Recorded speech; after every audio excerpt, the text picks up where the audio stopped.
guys? Bobby Roast Beef here with another episode of Jigs and Bigs. We got ourselves one hell of a show this week, guys. It's been a little bit of a wild week, but I'll tell you what, we got you all set up. We got information. You guys remember Tiny from Tiny's Hand-Tied Jigs? He was on the show, 2 weeks ago? Well, he called in the livewell this week with a little bit of an update. He's got a little bit of a collab going on. We'll find out when we get there. We've got a couple other questions in the livewell that are pretty good. Got some updates about what's going on with the Scavenger Hunt Tournament Series, and there are new start dates for the Slot Limit Series, all kinds of stuff. We'll dive into that. Plus, this week we're doing something different.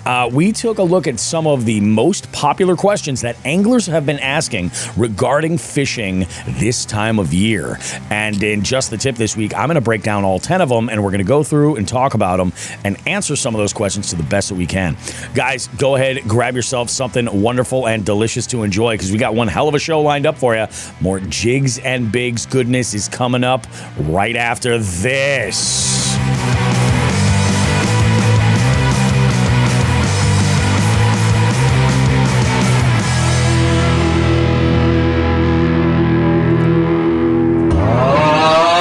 I don't know. Last week I did that, and I feel like we had a good show. It worked out really good. How you doing this morning, Joe? What's I say this morning? It's 3 p.m. How's things? I know it's weird. We've been doing the mornings so often. Things are good, buddy. How are you? I'm good. I can't complain. It was a little bit of a weird week. We'll go through all that stuff. Let's actually, you know what? I'm going to just dive right in. Let's just go for it. Okay. Yeah. Let's go right in the deep end. I'm just going to dive right in, because I'll tell you. So this week was kind of crazy. Obviously, last week's show, we had a little bit of a shakeup with the announcement that the multi-species scavenger hunt is going away on the monthly level, but we're rolling full steam ahead with the opens and with the championship, and that's coming up. And what's nice is this puts it in some of the best pockets for some of the best fishing of the year. So if this is something you want to take a stab at, work out your schedule in advance and plan for it, and even the dates for May are going to be coming this weekend, probably right after Christmas. The entire year is going to be good to go for what's going on with tournaments for the Jigs and Bigs online tournament series. So we're going to have a lot happening there. I have already, there's some folks in the Slot Limit Series. Let's start with that one. The Slot Limit Series is actually Saturday. It's the 27th. So if you're listening to this episode the week that it drops, it is the weekend after this episode drops. September 27th. It's going to be a good one. I thought I kind of had a plan with where I was going to fish. I'm kind of second guessing it. I don't know. I'm kind of second guessing that time slot, but we'll figure it out. We have there's already a couple of folks already in there that are registered, and this is the week where people generally go kind of nuts for it and jump in. So this is 7 days, so that's good to go. And then we've got in our as far as the Scavenger Hunt Open goes, that is I gotta take a look at the calendar and get back to the dates here. So that one is starting on the 20th of October, and it's going until the 26th. So it's essentially the last full week of October is when it is. So it's 7 days to just kind of battle it out and have some fun on the water, catching average size fish. You're trying to fill the slot, or I'm sorry, no. This is the Scavenger Hunt Open. So it's a list of 22 different fish, and you're trying to catch as many of them as you can in a 7 day window.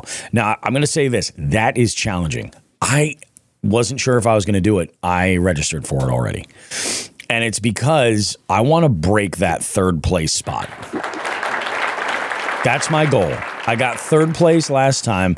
We might have a whole bunch of people in here. I don't know. It might be, I think John Thompson had mentioned he wanted to do this before. So it could end up just being him and I. And I could not fish and get second. And I guess I would hit my goal. Yay. But, so if you guys are interested in this, take a look at your calendars and figure out what it looks like for that week, and you should jump in. It's a whole lot of fun. If you liked, and it was Biohazard Bats, and it was Kevin. He and I had a conversation because there was a lot of folks that reached out that were like, "Oh no, the monthly's going away," and I was just like, "Yeah, man, it's just there's just not enough natural participation happening in there. It's not a slam against anybody who's been entering it regularly, because I love that. I think that that's awesome. But we've only had like 3 or 4 for most of the months, especially through the summer. And I'm like, man, it's like I can't do them every month because, and I understand also like why that doesn't necessarily work for some folks for the entire month, because it sort of gives you like, well, now it's this month and now I need these species. So it changes your fishing. I understand. By putting it in that 1 week format, it minimizes that happening. And only having it be twice a year is huge. So the plan is this. October is going to happen. All of the anglers who were entered in the May 25, the October 25, all of those anglers will be eligible for the 26 championship. The championship's going to happen one weekend in May. It is a 48-hour window, so it's even more challenging, right? But here's the thing. The next championship, the next year, every angler that enters any of the opens that we've had from the first one last May for those 2 years, all 4 of them will all be eligible for the championship. Going forward, like probably another year or 2, but there will be a point where we're going to flop, where you'll have to place in an open at a certain level or above. You'll have to place somewhere in there as kind of a qualifier. And it's going to be a whole lot of fun. It's going to be a good time. Now, I did mention also that there were, this year, one thing was for sure. The slot limit tournament has been absolutely amazing. We've been doing in the ballpark of about like 20 anglers for the vast majority of months regularly, and it's been awesome. The one thing that I've gotten from folks, a handful of folks that have reached out, and it's usually been when their schedule didn't work for the date that it was on. And I've heard if this was on any other weekend this month, I would have been all in for it. But I just had stuff going on. And I'm like, I get that. I think what I'm going to do is I'm going to try. I think doing a bi-weekly is just doing it like that. It would be too much. You know what I mean? I think what do you think, Joe? That would be too much, right? Yeah. Oh, yeah. Bi-weekly like that. Because then you're like, yeah, we're doing a big 8-hour tournament this week. And then 2 weeks later, you're back trying to, do it all again. You got the other thing is you got to think about the pressure it puts on you. Yes. Well, it's weird because especially with that tournament, and even the scavenger hunt, like I don't have to go and judge every single catch. I only have to go to where the checks stop. Sure. So that makes it a little bit better. But you're right, like it's a lot, and especially like my thought was this: maybe I do 2. Maybe I'm thinking 1 in April. I really want to do 2 in April, but honestly, like some people might get hosed weather-wise, depending on how things go. So I'm thinking 1 in April, 2 in May, 2 in June, 1 in July, 1 in August, 1 in September, 2 in October. Okay. Like that. That way we get 3 more additional ones that are in there in the months that are like really pretty solid for fishing. And I think it could work out pretty good. I think it could work out pretty good. This way, it's like it lets a little bit wider of a net, so if folks have something going on, they can say, all right, well, this is a weekend I have to do it. Now, I've yet, knock on wood, to have a situation occur where granted, I'm scheduling these, but like I haven't had it happen yet where I've had somebody book me for an event after I've selected a date. That's eventually going to come. Eventually, it is what it is. The nice thing is now is that the slot limit tournaments are really well honed, and they run relatively flawlessly. Like we have some folks that'll contact me about questions or something like that. But if I'm doing like a wedding or something, I can take a text message. I'm just not going to be able to fish, obviously, for that one. So it'll be kind of interesting. And it's usually first thing in the morning. I'll get a few messages like, "Hey, this is going on," or "This is weird."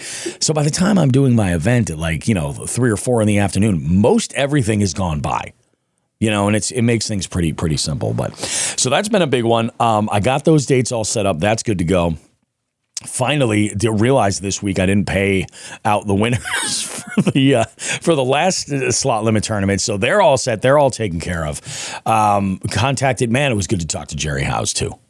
He took second place. Binya took the dub. Jerry House took second. And then Steve Galloway took the third place spot. And so, not too bad. So I'm hoping that the September one's going to be even better. I'm going to have a link for you in this episode of the podcast. But you can always go to jigsandbigs.com. And on that batch of links right up there, the most current of this tournaments will be there for you. So, this is one of those weeks, Joe, where I was just like, man, I got so much going on. Let me knock all this stuff out early this week. And like Monday was insane. Like I had so much stuff to do. Monday was good. I wanted to work on a couple of things. And then I had this video because I've got all this content that I haven't even touched because I've been working on this YouTube challenge. And that I sunk in some work on that. And I will tell you, the hardest thing about this YouTube challenge is that the second week is primarily dedicated to finding and just selecting what I think 30 YouTube videos and then filling out a form to get to put down like thoughts about what I consider for each one. And the time that it takes to do that is nuts, but it's worth it. I think I've knocked out like 6 or 7. I don't see myself getting to all 30. It might be something that I just kind of like use as a guide and just even after the challenge, do a couple more and do a couple more and like that. I'm also trying to go with like videos where I can double down. So I'm not just randomly selecting like whatever the algorithm shows me. I'm browsing and I'm finding something that's got something I can take away from. So I'm looking at like a lot of production based, a lot of like strategic stuff for content, things like that. So that as I'm analyzing these videos and the video element of it from that viewer standpoint, I'm also kind of picking up some details of things that I can apply to my own stuff, which brings me to this. I just dropped a video. Now it's not live. It's unlisted right now. And this is a practice that a lot of folks that put content on YouTube do often is they'll drop a video and they'll leave it unlisted so that the YouTube algorithm can get through and have some time with that video before it actually drops it. And I've sent this link to a couple of people, and Joe, I'm going to send you to one of them because I took my biggest hurdle when it comes to fishing content is that I don't really always have a direction in what I'm going to do. Like I treat a lot of my fishing stuff as I'm going to fish. Whatever happens, happens. I might have some things that I want to talk about, like it might be the tournament series, or it might be the podcast, or it might be a rant about, trivia player or something like that. Or I might be fishing with specific people or going to a specific destination. But aside from that, like it's not really like I'm going out today and I'm catching fish on a sack pig, traveler rat. It's very rarely is that the situation. It doesn't mean that won't be the situation at some point. But so I oftentimes take a look at, I leave the stuff open-ended and I struggle with so how do I plan these videos? Like, how do I make a plan for them when I'm like, yeah, I'm going fishing, I'm doing that. But I was like, what am I doing? Am I just going through a bunch of fish catches? So I took this opportunity. I recently had fished with Binya up in Vermont. We talked about this where my boat kind of had some technical issues. I have some really great video that I was like, I'm going to practice something and use a tactic called a curiosity gap, where you set something up. They call it a cold open in TV speak, like real TV production, not like the loose term of cold open what people throw around. Technically, a cold open is where you like drop a little bit of plot. You have a cliffhanger, and then you go to the show open. And that generally keeps people, because there's a commercial, you want to sell them fucking floor cleaner and diapers or whatever. You know what I'm saying? It's like, I've been doing this a long time. So I go and I set this up, and I think it's pretty solid. And one of the things, if I critiquing my own content, I feel like it's also too long. For your average, especially when it's just a fishing video. Like if it's a travel blog, it's a little bit different. You can get away with a little bit more. If it's a series, obviously, like these things kind of like connect a little bit. But when I'm just, going out fishing and I'm just catching a bunch and having some conversation, but it worked out really good. And in that process, I realized something. And I did share this with you, Joe, about how I think I'm going to start doing some interviews on the water. Now, not online interviews, only interviews that I can do with somebody. But I think it's something that I could pull off, No, I think I mean, even that little snippet that you sent me was great. Yeah, I'm like, just if you sound, the video was great. It could work out so unbelievably well, and just a couple of angles and some creative editing, and it could be badass. My biggest thing was always, I'm toying around with this other idea of doing online recording videos. Where I use what videos? like the way, you know how I when I do an interview with somebody for the show, sure, it's generally a Zoom meeting or whatever. I might use StreamYard and save the video for it or something like that. Yeah. But I could realistically do something very similar while I'm fishing on the water. I would just the killer is I need to somehow figure out like how to hear that audio source. So I'm throwing around the idea of getting in-ear monitors. Okay. Like legit in-ear monitors that just boop right in, and I have that connection to the audio output of my laptop or my phone or whatever the device is, and doing the interview that way. I'm like, it could be kind of cool. I don't know. Eli says, put a barge on the water with a desk on it and a couch for the interviews. I mean, really, that's kind of. You'll see, Eli, when I drop this video. I think that this will work out really good because the nice thing is my boat's small. So you can have a conversation with somebody at the front end of the boat and the back end of the boat, and it's nothing crazy, I think it'll work out really well. So that was one of the things that I worked on. I got some stuff done with that. And the biggest thing was this is one of those weeks where, I kept running into this dead end of just like, I gotta, again, this is that time of year where I'm getting up first thing in the morning, before the sun comes up. I gotta bring my daughter to school. I drop her off. I get home. Whatever I have to do for the day, like I have a checklist, I'll go through and tackle those things. And then, I gotta take Eleanor with me. When I go, because if I'm going to be gone all day, I'm gonna have to take a little homie with me. So I'll take Eleanor, and I probably have like about realistically 2, maybe 3 hours to fish. And that's if I fish like at the Connecticut River. Like I just go 10 minutes up the road. Sure. Otherwise, I got to get real cute with where I go. And I got to be back for like 2:30. So I'm like, so I was kind of struggling with that a little bit. My thought was that I was going to go out on Friday. And I was like, Friday's a great day. Because I had an event on Saturday. I didn't have a day off this week. So I had an event on Saturday. And I'm like, I'm not going to go out and fish. I just don't like that. Because if something were to go wrong and I was like stuck out there for whatever reason, I don't want somebody's event. Like it's one thing if it's trivia. You know what I'm saying? Like I'll be there next week.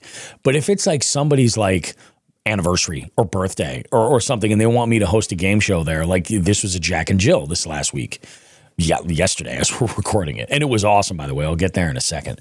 I'm just like, I just don't want to be in a situation where I'm, or the fishing's fire and then I'm like resenting going to that event. Mm-hmm. You know what I mean? Like that's not the good mind space. It'll be like, I could have got a 55-inch muskie, but you motherfuckers need it. You know what I mean?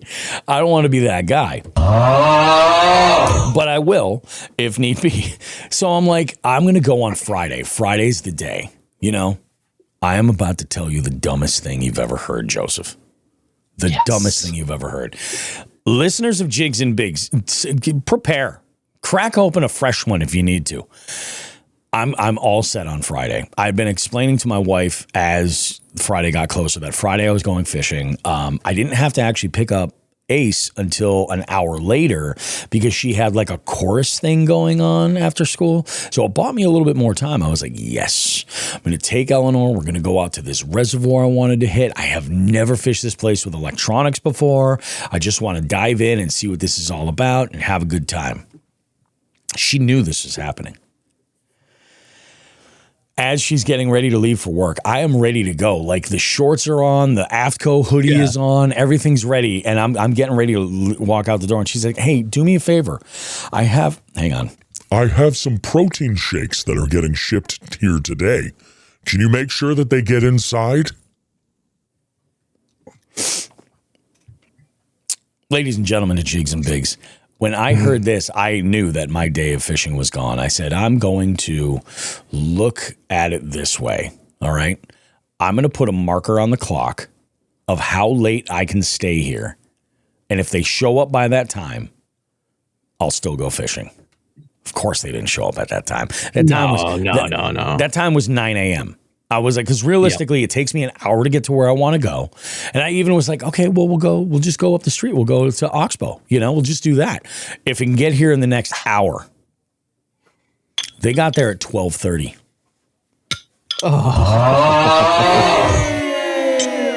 Yeah, 12:30. So that sucked. And I'm like, so this is Friday, keep in mind. I'm like, all right, okay, I guess it is what it is. Today just wasn't meant to be. I'm going to wait for these things. They show up. I bring them in. I'm like, well, I'm here. I got another, 2.5 hours before I have to leave to Southampton to go, pick up base. So I leave. I pick her up. She had plans that evening. I drop her off for those plans. And I get home and I start getting ready for work. I'm like, gotta go to work. It is what it is. I guess I'm going to fish on Sunday. That was my plan. I'm going to fish on Sunday. And I get up, I get to work, and this fucking pissed me off so much. The Big E. Traffic was fine. I circumvented any of that traffic. I was okay with that. I have only ever had, now this makes the third time in history since 2018 that the Big E has impacted this one, because it's the one that's closest to the Big E, this event. Yeah. And every year, Lisa and I do this. I'm like, do we want to cancel or what? And she's like, I don't know. She's like, it hasn't been that bad. Like, we've always been able to have a game for like the vast majority of times. And especially post-pandemic, it's not been a problem. Like, most of these were like right before the pandemic. Like, it was shitty then, But post-pandemic has not been a problem. And she's like, I think we'll be all right. I said, well, here's the deal. I go, there was an event that was there this one weekend. Then my birthday was the next Friday. So I'm like, I'm not doing trivia that night either. I said, the next week we'll go for it. I had people like, hey, when are you doing Friday trivia again? What's going on? All these people asking questions. Oh, this coming Friday. Yeah, I'll be there. I had one team roll in, and I have a number in my mind, right? Yeah. And this is what pissed me off. The bartender, and I love this bartender. He's great, but he goes, are we gonna like do a game if it's like one table? I'm like, I'm looking for five teams. And I go, I don't care if it's a four top that all plays as one and one person at the bar. 5 devices is what I'm looking for. I'm like, I could do a game with as few as 2, and I have. And he's like, oh yeah, I'm only gonna make like $14, man. And I'm like, we don't do a game and I'm out how much? And he's like, yeah, but if we do it, then she's out, whatever. I go, I'm here. Like, I showed up. This other team that was there, they're great, by the way. They're awesome. They're regulars over there. I see them quite often. And I'm probably going to see them tonight, actually, at my Delaney House event, because they play over there as well. And they were like, came in. I was like, all right, I need 3 other swinging dicks to come in here and connect. And then we'll have a game. I didn't even set up my equipment because I was like, I got a feeling. Yeah, of course. The parking lot was so bare. And I'm like, all right. So at 7:30, I made the call that I was going home. Done deal. I come outside. I'm loading up the truck. The bartender's outside talking to one other team that would have come in. Still wouldn't have been the 5 that I wanted. You know what I mean? But like, I was like, yeah, that sucks. So we might end up recording the show Friday nights permanently.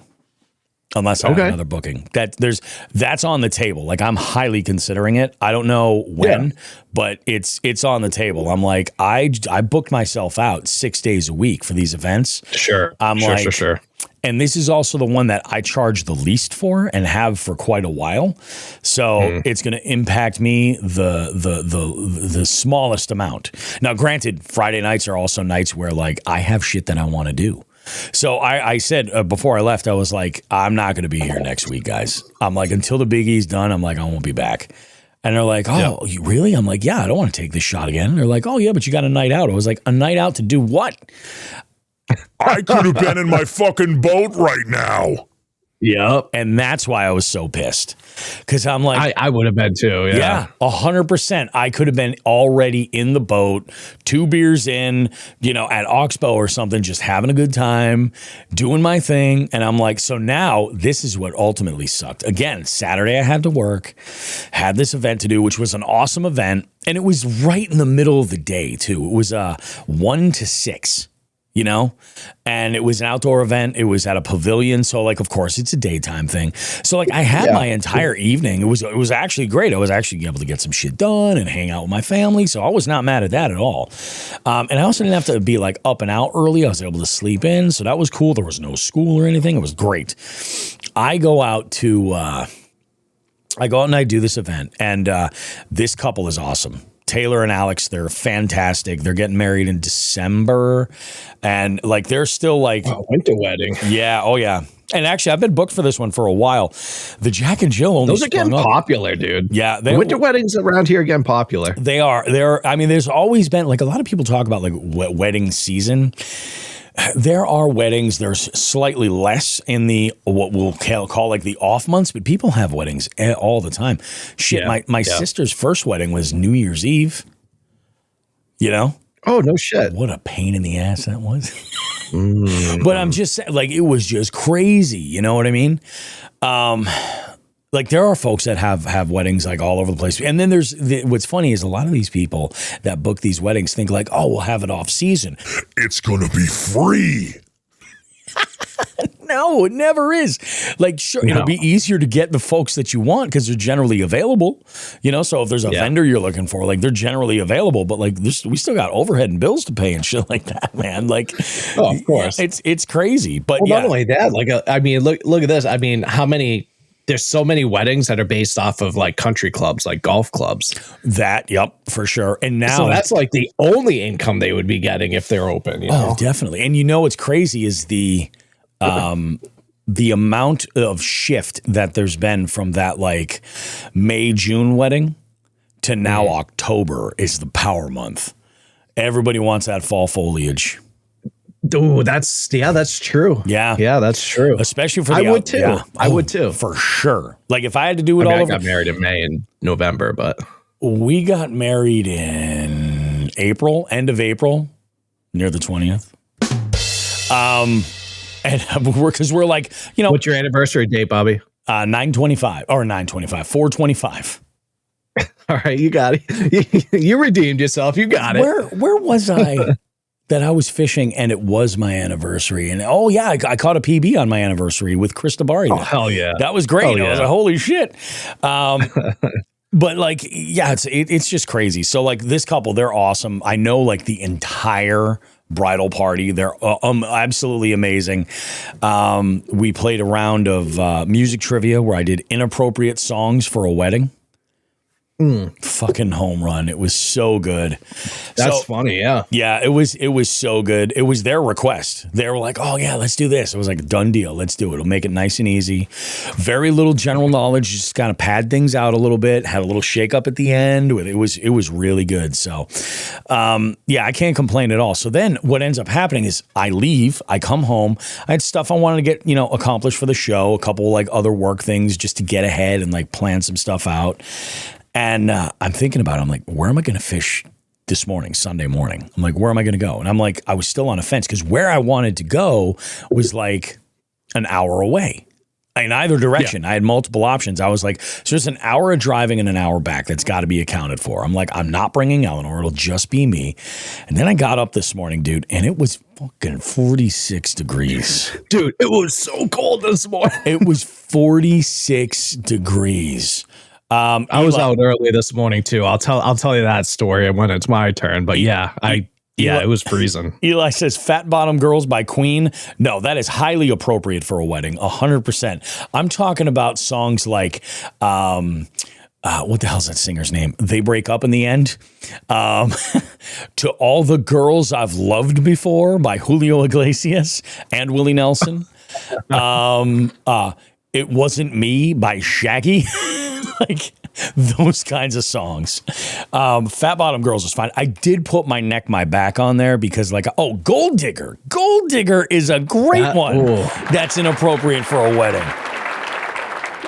I got to say, in 1999 when Shaggy dropped It Wasn't Me, I played that at every wedding. 0 fucks given. If I got a request for it, I played it. Nobody gave a shit. I genuinely, very few people do. Oh, Before He Cheats from Carrie. I call her Carrie Underwear. From Carrie Underwood. Yeah. In fact, even in the text for the question, it came up and it was like, carry underwear. And everybody's like, or something like that. So, yeah, I was like, man, it's so fucking cold. I have like a third of a plan put together. I have no idea where I'm going or what I'm even doing. I have a bunch of trout shit tied on. You know what I'm saying? I'm like, do I go out there? Like, what am I going to, like, what's the plan? And I was like, you know what the plan is? We're going to have a cup of coffee. We're going to just fucking take the truck and we're going to go off-road for a little while. We're going to go and find a nice fucking vista to take a look at. And we're going to smoke a goddamn cigar and fucking just have a little time to be one with nature. And that's it. No boat, nothing needed. Just fucking go and absorb it. And I'll tell you what, I haven't had my truck in 4 low in a minute. And it felt great. It felt great. I was even able to find a little bit of mud. I was like, as dry as it's been, I was even able to find a little bit of mud. And I was like, all right, there we go. I love that fucking truck. It's so dry, dude. It is. It's stupid dry. Dude, I mowed my lawn yesterday. Dust clouds. It was like a dust bowl. I was like a ghost town. You've got tumbleweed blowing by and shit. It's like, welcome to Arizona Northeast. It's ridiculous. Yeah, seriously. I'm like, and I was like, I went up and I was having a cigar and I was like, I was very careful about like ashing into this cup of water because I'm like, I don't want any ashes. I'm not burning down in a state forest. You know, it's not going to happen. Nah, fuck it, dude. Give them something to do. I was like, God damn it. Well, and then to add insult to injury, I started coming back home. And I was like, I'm going to make a couple stops for this and this and this and blah, blah, blah, blah, blah. The reason why cigars are like kind of on my radars is one of the bits of content that I reviewed is from a cigar creator. Like somebody who just does ratings and like tips for like cigars. And I love cigars, but I'll only allow myself to smoke like 10 or 12 a year. Max. I have an uncle who has like a tiny sliver of tongue left. Because the rest of it's been removed. And I'm like, I'm not going to fucking, that shit's not happening. I get paid to talk for a living. You know what I mean? I'm not fooling around with that at all. Yep. So I'm like, yeah, I was in the basement. What was I forget what I was looking for. I think I was looking for something for the boat, something to put in the boat. And I found my old travel humidor. So I'm like, yeah, I'm going to grab one of those fucking packets and you put a couple sticks in there and have them on hand. So I did. I put that together. I was like, all right, it'll be kind of nice. We'll kind of relax and chill. And then I got home today and here we are recording the show. So that's my week. I am going hard next week. I might, because I have Friday off now, I'm actually trying to slap something together to camp just to get out, go and do my thing. Because I'll tell you what, I love a 46-degree morning when I'm camping. Like that is the best sleeping weather right there. Yep. So we'll see what happens. You know, I'm going to have to dust out the entire, because I'm a moron and I go off road with the windows down, you know, so I got dust everywhere in this truck. Like I had lines beforehand where my sunglasses were from just dust. My fucking face looks so stupid. Oh, but Joe, how was your week? Man, not fishy. Not fishy. Well, I can fishy, relate unfortunately, now. Except for me just like just sitting here and like staring at my baits and stuff, being like, oh man, that would be great right now. That would be good. Oh, I know what I could do with this. I know what I could do with that. But still reeling from the thumb injury. I have surgery October 1st, getting it fixed, getting a whole new thumb. Damn, it's wild. Rebuilding that baby. Yeah, they're rebuilding that bitch. But so it was funny you mentioned the Big E. We brought the kids to the Big E. Oh, took him out, there we go. took him out of school. Took him out of school Friday because I refused to go on a weekend. Well, and, you know, it's funny, man. Like they're talking like it's not drawing like it has been. Really? Yeah, that's what I'm hearing. I'm hearing like, because you'll notice this year, I haven't heard anything about like, oh, we broke such and such record or anything. I think that, you know, like the last couple of years, there's been all these viral videos of people fighting and shit. Oh, yeah. I think that might be like, yeah, we're not going to go. That's not our vibe. Yeah, you know? Yeah. And it might be catching up with them, but yeah. Well, the problem is that you get that fucking, the nightlife you get there is like that Springfield crowd. Well, and that crowd is wild. I mean, did you see what happened in Springfield the other night with those 3 kids? How insane is that, dude? Insanity. It's insanity. So So for the listeners, real quick, so Springfield's like it's a good, decent sized city here in Massachusetts. I think it's the third largest outside of Boston and Worcester. But there's like these young kids, like teenagers, put this video. I think it was on TikTok. Yep. Of them just openly with with pew-pews, just randomly driving down streets, just unloading on like houses and like whatever. Oh yeah, it was like fucking LA. Posted that shit with their faces and everything. So I mean, luckily they got caught. But Springfield's a rough city. It's like what Bobby? It's like top 5 in the nation for a crime per capita or something like that. It's, if you look at it per capita, there was one year where it was number 1 in the state for not crime, for murders specifically. Okay. And the thing is that Springfield is a big city, like land wise. It's not highly populated. So per capita, that goes way up. You know, it's the number 1 right now. What? North Adams. A lot of drug crime in North Adams. It is, but that number 1 for murder in North Adams. Really? Because there's so few people. That record, like per 100,000, it looks crazy. Like every time you see these like stories where people are like, you know, they'll share like, oh, such and such is the worst, you know, in Massachusetts, the worst state to live in Massachusetts because of whatever. Like Springfield is always going to be up and around there, but like they're like, sure, what about Dorchester? What about? And I'm like, it's just that they don't show up because it's per capita. It looks skewed, you know? Yeah. Yep. Like it's crazy. Yep. So I totally went off the rails on that. But yeah, so we went to the Big E. We brought the kids.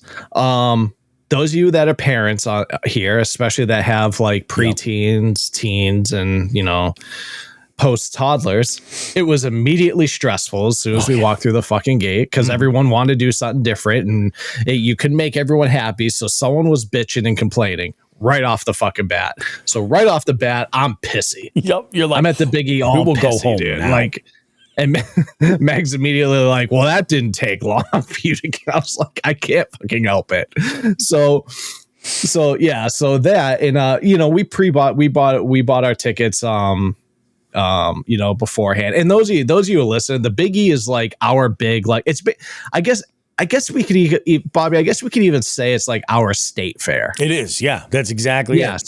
So it is Massachusetts State Fair, essentially. They call it the Eastern States Exposition. But anyway, so we're at this thing. And like I said, immediately the kids are like being little assholes. And I'm like, oh, this immediately I regretted it. Because originally I was like, Meg, why don't just you and I go this year? We'll go have a bunch of beers, like we'll have a good time. She's like, no, the kids are looking forward to it. We were there 2.5 minutes, and she's like, "You were right. You were right." Maybe that makes us bad parents. No. Everyone, I don't care. Write that shit down. Write that shit down. So, any of you are listening, and you're not parents, and you're like, "Oh, whoa, what a dick move!" No, wait. You wait till you have kids, or if you have, you'll get what I'm saying. So that's how we are right off the bat. So.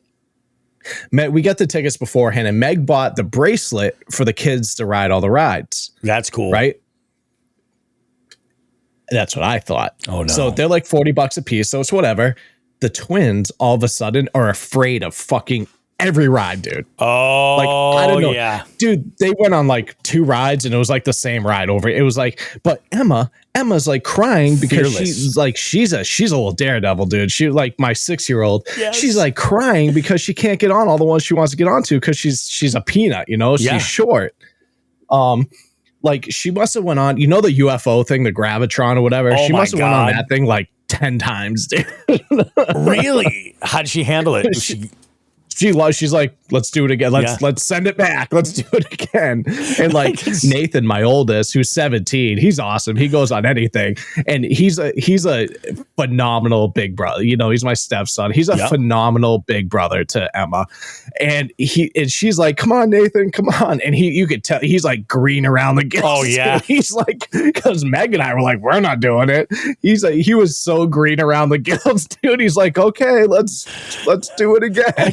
And I'm like, thanks, homie. I was like, you're the best. He's like, it was so fucking funny, dude. I could just see that gravitron coming down to like the last rotation and stopping right as everybody's about to get off, and Emma and she just looks up at the goddamn fucking operator's like, another. You stay put. We'll just keep you going. It's fine. Oh, dude, it was fucking wild. But it's funny you say. I mean, granted, we went in like a Friday late morning, afternoon. There was like no lines for any of the rides. Like the midway was empty, dude. Yeah. But so we did that, and then the twins and Nathan. We ended up we took Emma. We're like, all right, you guys go have fun, and Nathan just went on a bunch of rides by himself because the twins are like afraid of. They're not doing it. They have their phones. Like, we'll meet. You see our location. Meet up with us whenever. So Meg and I were like, right to the beer tents. Let's go right to the beer tents. So we stopped at Opa Opa first. Nice. Which I miss the Opa Opa restaurant, dude. I used to like the Opa Opa restaurant. Man, there's a lot of haters that are like, they don't love. They would hate on the Opa Opa restaurant, but like in the early days, it was pretty solid. Yeah, dude, I liked it. I mean, it wasn't far from my work. It was right there on 202, right down the street. But anyway, their beers, they still have some solid beers. So we they were doing like some wild ones, but Meg got that. It was like this pumpkin latte beer thing. I've heard of that. So it was all over TikTok and stuff. And Meg's not a big, like, when it comes to like, she was excited for Meg's a big coffee connoisseur. She loves coffee. Yep. What threw her off from it was like carbonated, and she's not a huge carbonation fan. Really? Yeah, so it was like beer, she's like, it's like a carbonated coffee. She's like, the carbonation's throwing me off. She's like, the taste is there, but and I got, dude, I'm like a fruity little girl. I got the fucking it was like the watermelon ale or whatever, which I remember having there back in the day. But dude, they put like a rim around it, like they put a piece of watermelon inside of it. Dude, it was awesome. I love that. So I had that, and I was like, dude, I can drink all these pumpkin, like all these beers, like anytime I want. I'm going to try the weird shit I haven't seen, Hell yeah. So we started to get like all kinds of crazy food and whatnot. And those crazy foods you get at the Big E. Yep. Fucking Emma's got, actually, I'm going to show you a picture. So Emma is like obsessed with pickles, dude. Like, she's got this thing for pickles. And like she saw the pickle on the stick, dude, and she's need it. She's like, hell yeah. She's like, I want that.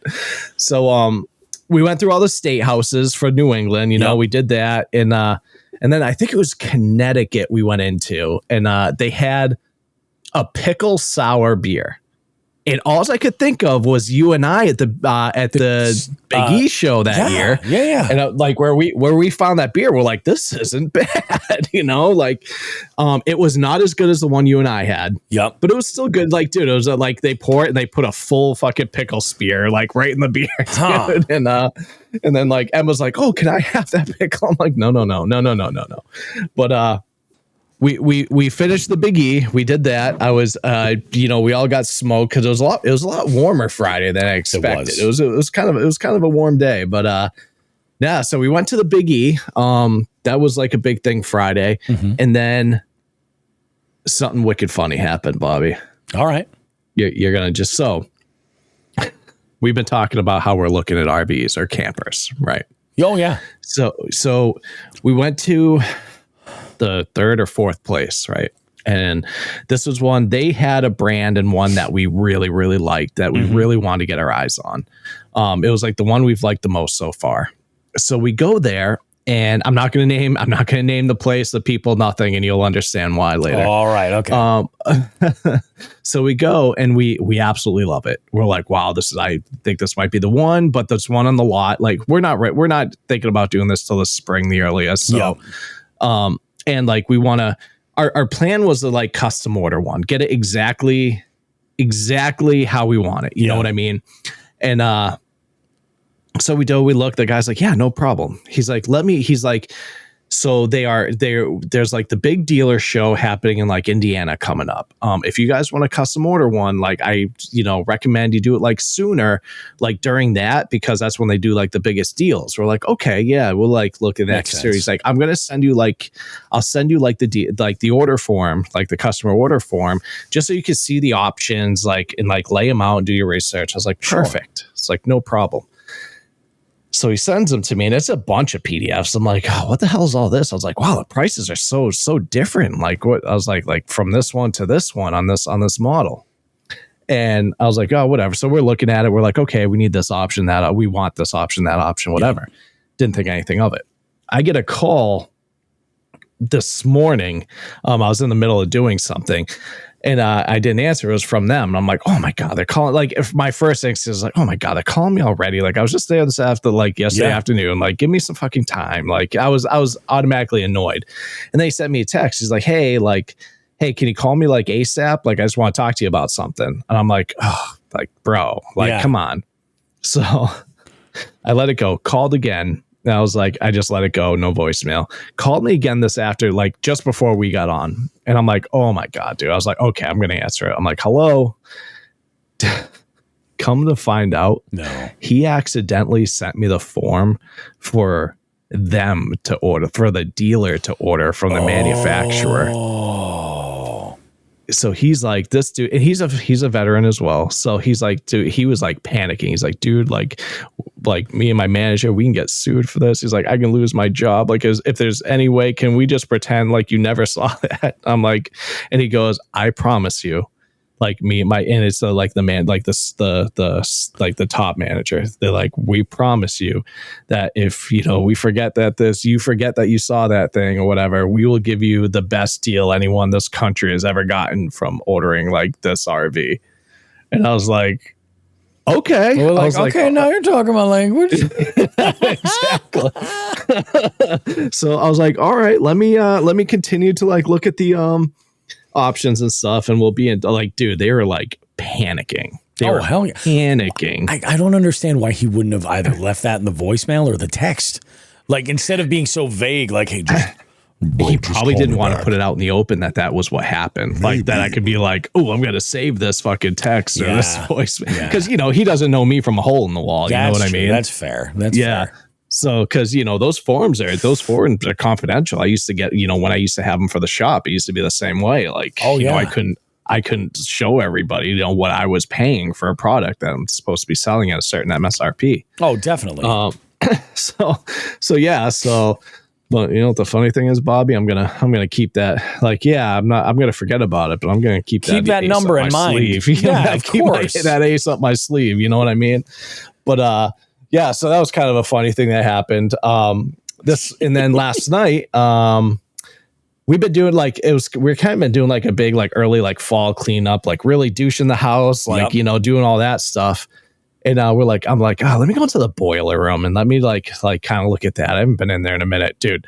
There's water everywhere in my fucking my boiler room. Thank God I opened it, dude. My fucking hot water tank like burst at the seams, dude. It was like, so every time it was like, thank God it was like at the top. So it was only like every time it got there, it would it wasn't a ton of water. I should it wasn't like flooding my house or anything, but so I had to get up. Thank God my dad's a plumber, but I had to get up at fucking ass crack of dawn to get to Home Depot this morning and go get a new hot water heater. Oh, for sure. And like we had it in like an hour, so we're good now. But yeah, that was kind of my week, man. I mean, very uneventful. I mean, just kind of like personal shit, but that's exactly it. And I mean, I got I was thinking while you were telling the story about the Big E and how it's it's New England's great state fair and everything. Yeah, what do you think is the more obnoxious of the two fall activities that we as as New Englanders often get roped into? Like, especially, and I'm talking especially going with the kids. Okay. Going to the fair, any fair, whether it's the Big E or like the local one. Sure. Or apple picking. I knew it was going to be apple picking. Yeah, right? It's tough, dude. So it's like a lot of the maybe this makes me like a borderline I don't know. The apple picking's okay. Like I think I enjoy that more because it's quicker. It's only like an hour. You know what I mean? Dude, I live a fucking less than a mile from a huge like apple orchard. Yeah. That has like big apple picking. They have like all kinds of apple pie and desserts and like festivals. So yeah, have you ever gone to that place in Sterling? What the fuck's the name? I forget. Like, dude, they have like a fucking giant, like a rope swing thing. Like what do you call it? It's wild. Is it lilac? It might be. You know what? I'm gonna go. Keep going with your preference. I'm gonna text my wife. I was at a remember. place recently with I met my siblings there, not for apple picking. They just had like some festival thing. But anyway, yeah. The fairs with the kids are like at the age they're rough, dude. Like, cause it's like, especially when you have like such an age gap that I do. Yeah. With my kids, like everyone wants to do something different. You can't make anyone happy. The apple picking's usually like, all right, here's a bag. We're all just picking apples. Yeah. That's the only fucking thing to do here. So grab a bag, pick the apples. Can I climb the tree and get the apples, which you're not supposed to? And I'm just like, I don't give a shit, dude. Climb as high as you want, but if they come and yell at you, I'm going to tell them that I told you not to. Yep. You're taking the rap. You're going to have to learn to,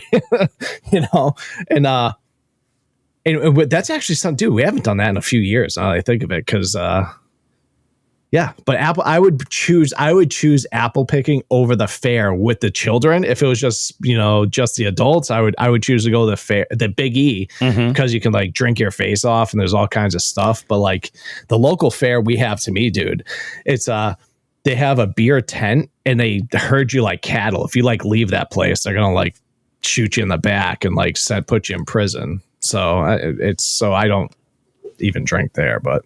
So it's interesting you mentioned the drinking, because I think when it comes to apple picking, like it depends on where you go. Like, because there's plenty of places that do like pick your own and everything. And yeah. And like when the kids were like really, really young, like that's what they were all about. We'd go, there is a spot, and I forget I think it's called Echo Hill is the name of the place. And it's an orchard. They do apple and pumpkin picking, and like you go, you pay like whatever. Like my thing is with apple picking is like you'll drop an exorbitant amount of money for one bag of apples you could buy for 20% of what that cost you at any grocery store. Yeah, it is insane, the markup on pick your own apples when we're doing the labor ourselves. You know what I'm saying? It's like the experience. She doesn't remember. My wife just texted me, but she's like, I don't remember.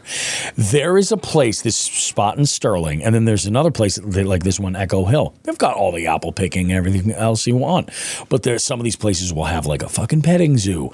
Echo Hill has a full winery and distillery right there.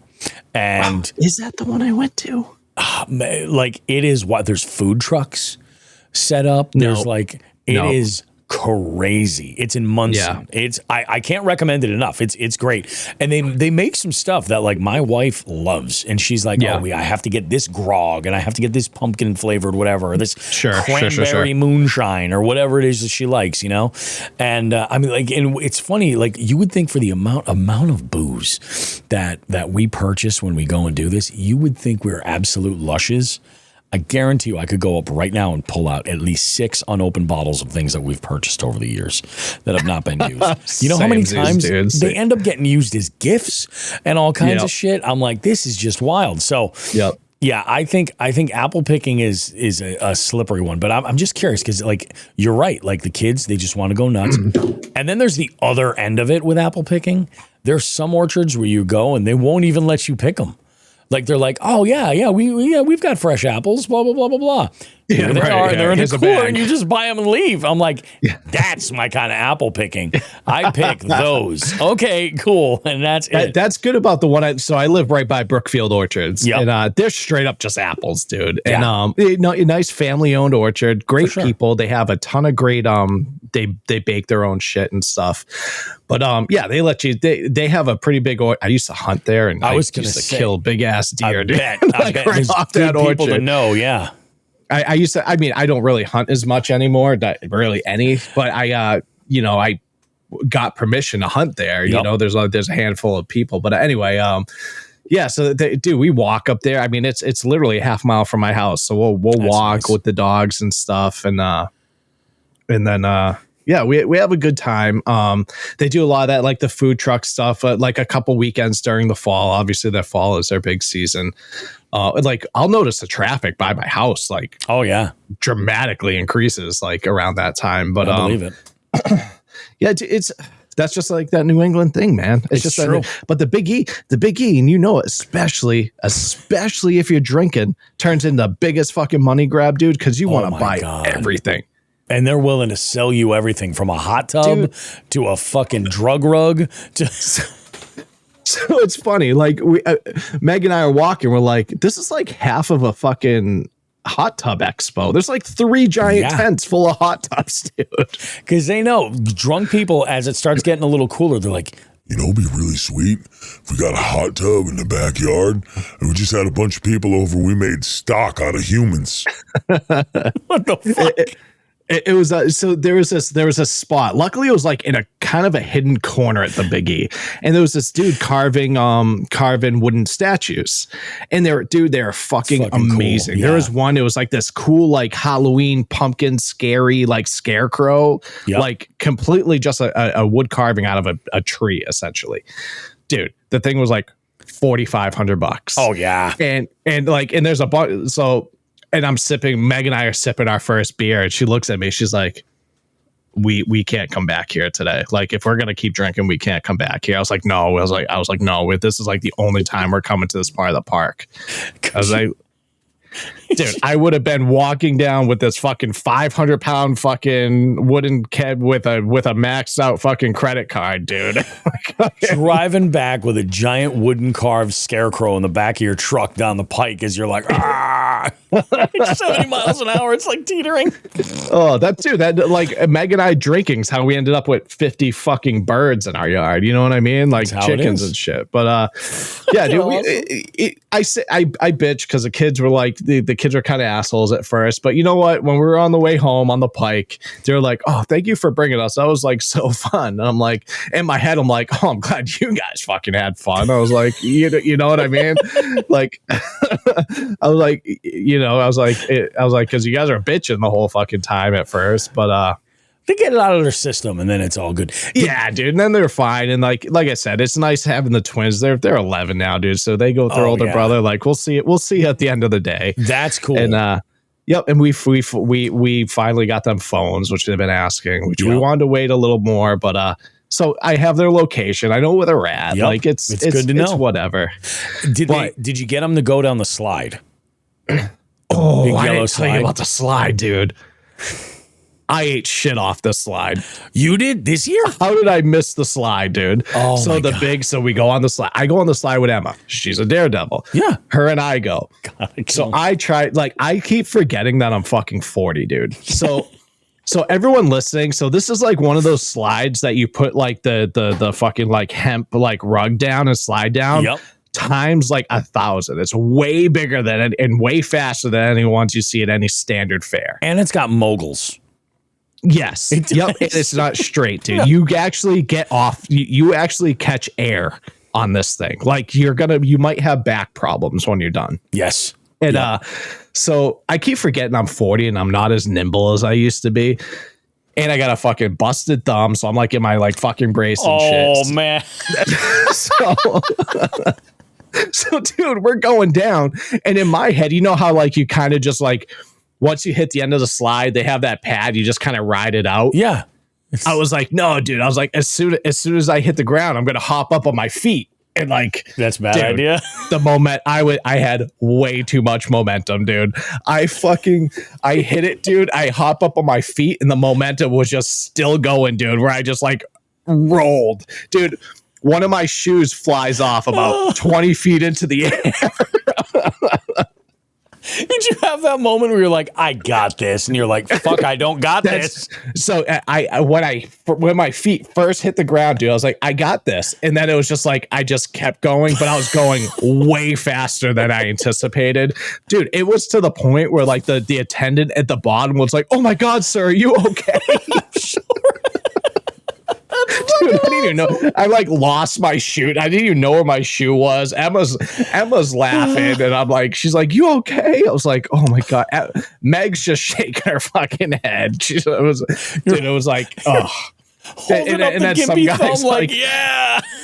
Some old guy's like, "Oh man, you really stuck that landing." I'm sure he did. I was like, "Oh, you asshole." Oh, so God. yeah. Yep. So that's how the slide went for me.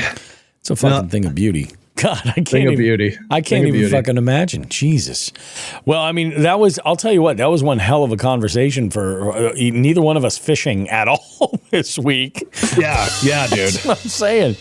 Oh, why don't we go? We'll dive into our headline and then we'll get into, we got a real good Just the Tip. I think you guys are going to enjoy this.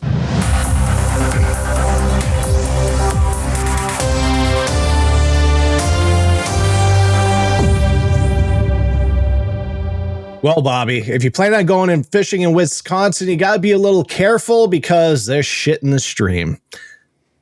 The reason being, cow manure wipes out entire fishing stream 5-mile length.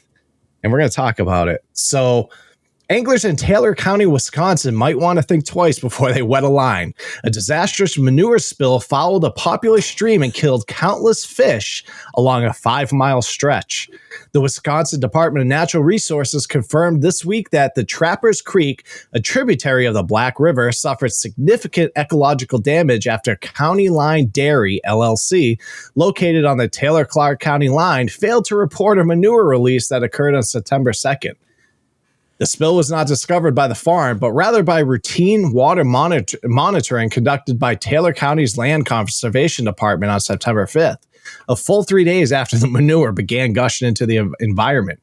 Officials reported fish kills extended for miles downstream. Quote, they detected dissolved oxygen levels in Trappers Creek to be indicative of a spill, and they called it into our spills hotline. Liz Uniborn, the DNR's regional non-point source coordinator, tells Wisconsin Public Radio. 9 hours of toxic overflow. The DNR traced the contamination to an open valve on a manure transfer pipe at County Line Dairy. The manure meant to be pumped from the barn into a storage pit instead surged backwards, flooding the barn, then pouring through cow pastures and road ditches before dumping into Trappers Creek. The spill began around 11:30 a.m. on September 2nd and continued unchecked until roughly 8:30 p.m. that evening. A full 9 hours of continuous toxic discharge, according to the DNR.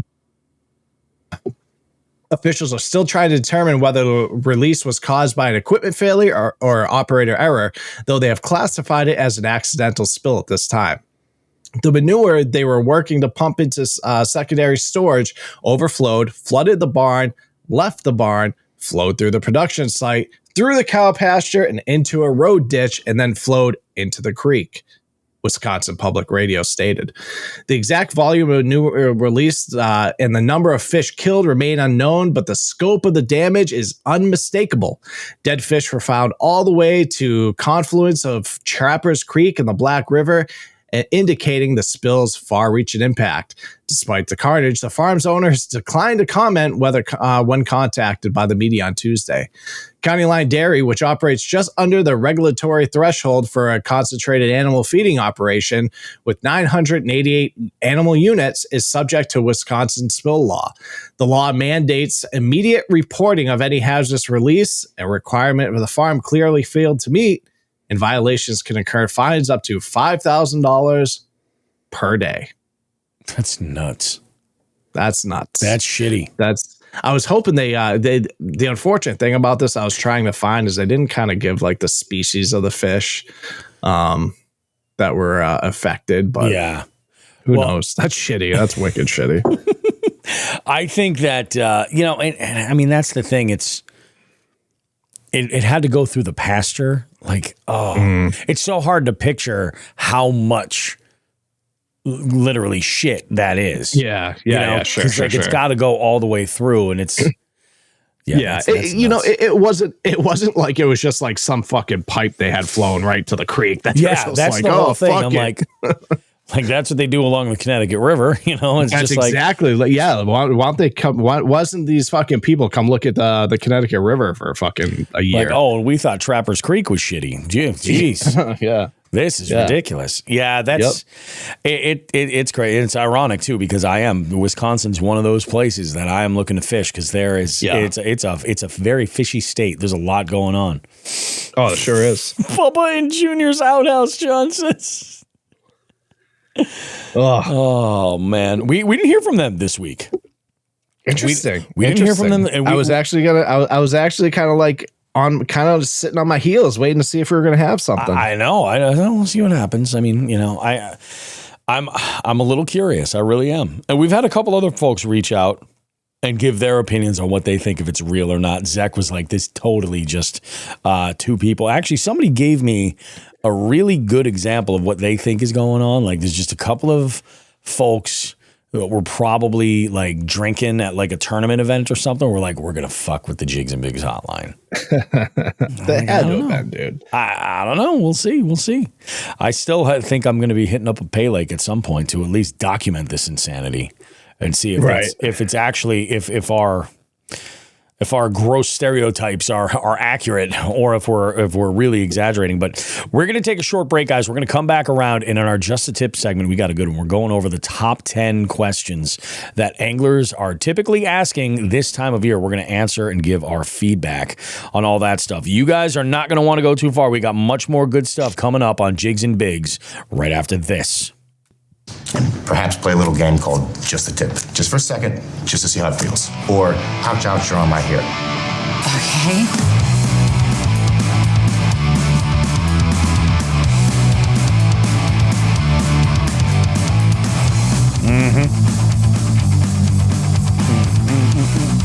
Well, all right, guys, here we are. Just the Tip. And I mentioned this in the intro, like what we've got going on here. And today we're diving into the top 10 questions that bass anglers are asking themselves this fall. And I've got some quick, no fluff sort of answers, plus a couple of bait tips in there to help you catch some more fish. So what we'll do is as I go through these, Joe, I'll go through what I put together and then we'll get your feedback in here and you can kind of weigh in. So the first question that's on this list is, and this you hear all the time, where do bass go when the water starts cooling down? And the short answer is that they go to the grocery store. They follow the groceries. As the water cools, bait fish are going to push into your creeks, coves, and up shallow, and the bass are going to be right behind them. In more northern lakes, they may hold a little bit deeper at first, but they'll eventually still chase that bait into the skinny water.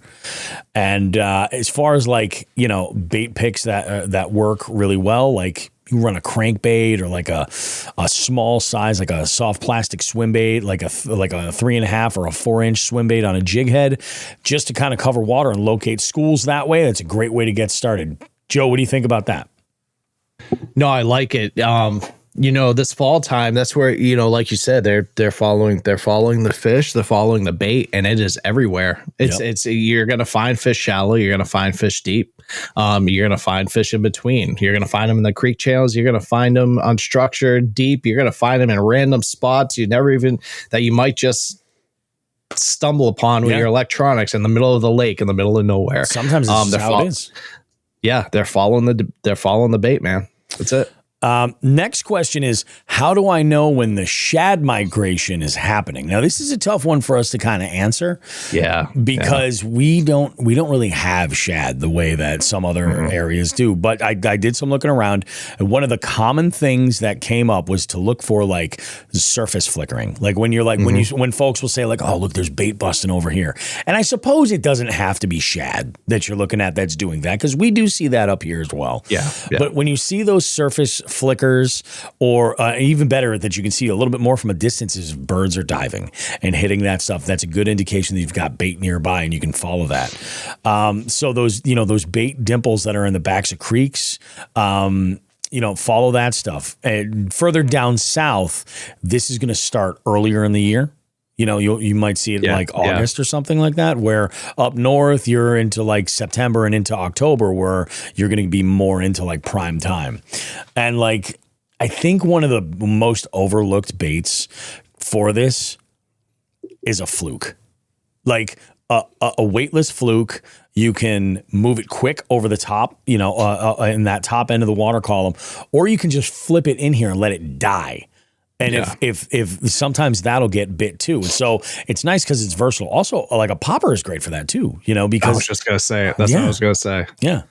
No, it's badass. What about is there anything else, Joe, that you look for as far as like how to know when they start migrating? No, because like you said, we just don't really see that as much up here as you do, you know, in those southern states. But you nailed it. What I look for is I look for that bait busting in the top. First thing I do is I throw a popper. I'll throw a popper, and then you know, and that's a bait you can move because those bait balls aren't staying in one place. You're gonna see that they move pretty quickly. So you know, I stay away from, you know, there's a time and place where I used to throw like a hover rig into bait that looked like it was busting the top, but I feel like by the time it got to where I wanted to, they were already moved on. So like you said, with the flukes, things like that, anything that mimics me personally, I like the popper and anything that might even I'll even throw a small a jerk bait into them, just imitating different movement, and that kind of like slowing maybe that injured fish, you know, something that those fish can see that's different from the rest of that ball of bait. This one I like because I hear this constantly. What's the water temperature that signals when the fall feed bag bite goes and kicks off? So it's going to depend on the body of water. It's going to depend on the population of fish, you know. But typically, like if I had to put a number, gun to my head, like I would say the mid 60s, so like 64 to 66 degrees, like in that window, you'll kind of start seeing it. Bass are usually going to strap on that feed bag. Northern anglers will actually see this sooner because things will cool down a little bit more. Southern anglers might not see it until we get to like mid or late October, so it might take a little bit of time for that to happen. But again, that's going to depend also on that population of fish. So use that with like a little bit of, you know, a little, take into consideration like you might be like, oh, it's 68 degrees. How dare they have that feedback strapped on? You know what I mean? It's not always like a perfect science. Like it might just be one of those things where maybe that area where you are, there's like a cold water inlet. That's bringing that temp down a little bit more. Right. And as you get closer to it, you're like, oh shit. Or, you know, who knows? Yeah. What do you think, Joe? Yeah, I'm kind of the same way where I look into that mid 60s, but I look for consistent mid 60s because you might have a day where it comes down and then it's going to move back where you're like, okay, they're going to turn on, and they might for a day. Yep. And then they're going to turn right back off. It's the whole ecosystem is going to turn right back off. Yeah. When it comes to that fall feeding. So I look when I think that fall feeding frenzy is going to start, I look for those consistent temperatures to where, you know, I follow the weather and I say, okay, so those temperatures are going to stick in this area for the foreseeable future. And that's when I, you know, in my head, I'm like, all right, it's game time. You see a little pattern of like a few days. You're like, okay, cool. So we've had a low that's going to go here. So this is going to drop, or we've got rain that's coming in, that's going to drop things down a little bit more. That makes some sense. As far as baits, you know, for the fall feed bag, like moving baits, I think that's the best way to sum it up. You know, depending on the conditions, that might be something super annoying, like a lipless crank or a bladed jig. Or if they're a little bit more, you know, skittish because of the conditions, it might be a swim jig or even a fluke or something like that. But like you want to be moving something through the water, jerk bait, whatever it might be. But like, you know, that's essentially, I think, the overall. I'll bet you Joe would probably say the same thing, like just something moving. Yeah. Yep. 100%. Moving baits. This is a good one, and because this one it surprised me that was on this list. But should I fish shallow, mid depth, or deep in early fall? And I so let me just go ahead and read what I've got written down here. So early fall can be tricky. Fish are often spread out. And you want to cover the 3 zones until you find bait, and then you can lock in. On more clear northern lakes, don't be surprised if they hang mid-depth a little bit longer, though. So something to keep in mind. I got a little bit of a hot take, Bobby. Okay. I love a hot take. So I got a little bit of a hot take. So what people kind of confuse the fall. So in summer fishing, right? Summer fishing, we see shade, we see, overhangs. We fish the hell out of those, right? Yeah. And then we kind of like, once the water cools down, we kind of stay away from that. There's like, in our minds, we're like, oh, okay, so I don't need water's to. cooled down. So, and this is me doing the scientific study of the species. Fish don't just go there to get, they're not just looking for cooler water. Yeah. They're looking, right. So they're looking at those sunny days. Doesn't matter what temperature it is. Don't forget, fish don't have eyelids. Yep. So they're trying to get out of the sun for their sight as well. So don't go past those shady spots in the fall. They still, if you have a sunny day and it's like those fish are still going to be in those shady spots, trying to get a little bit of a recovery from those UV rays that are hitting the water. And it is, people forget that shade is cover. You know what I mean? Right. Like they get into that. It gives them a sense of security, but it's also a great spot to ambush other, potential meals, essentially. Yep. No, I think I can get down with that take. That's a real good one. This is one that is just super, super wide. This is one that for sure I expected to get on this list, but what are the best baits for covering water?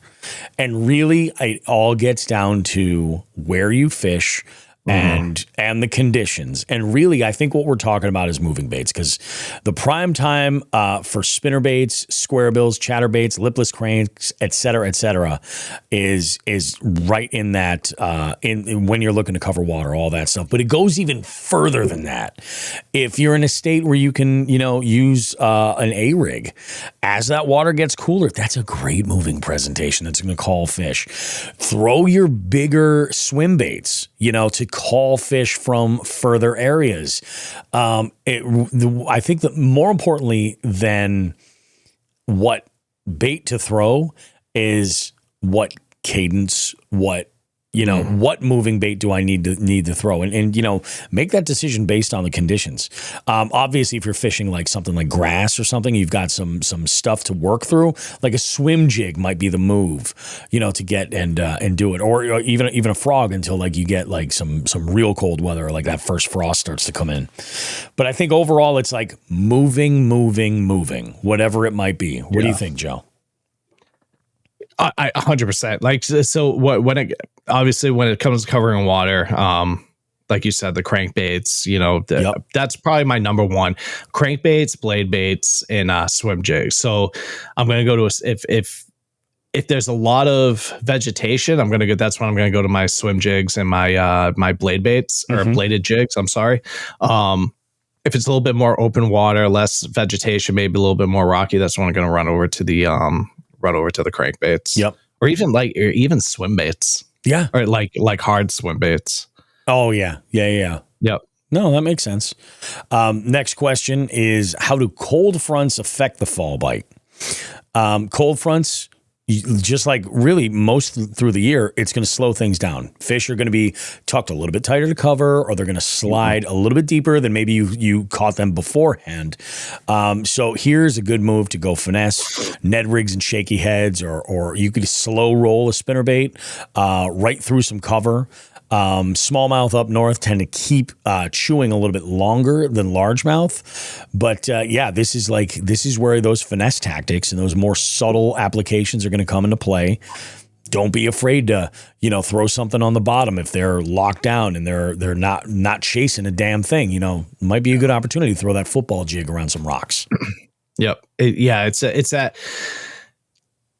It's that drastic change in the water temperature that'll screw them up. It's one thing to get that not so much subtle, but that routine change to get down to that fall water temperature. But it's that drastic change that'll screw them up pretty good. Mess them up good. And it's funny too. Like I've heard from some folks that have fished in a lot of different parts of the country and have exposure and experience, like different fish will react differently to a cold front. So like I feel like up here after a cold front comes through, you get 24 hours out from a cold front here, our fish have rebounded. You know what I mean? Oh, yeah. Within 24 hours. But like, I know, like I've heard from some folks that are further down south where that's not the case. They get a cold front that comes through and it takes them a little bit longer, a couple of days, to kind of get back into the normal swing of things. So, sure. That's what you got to figure out. I love this question, man.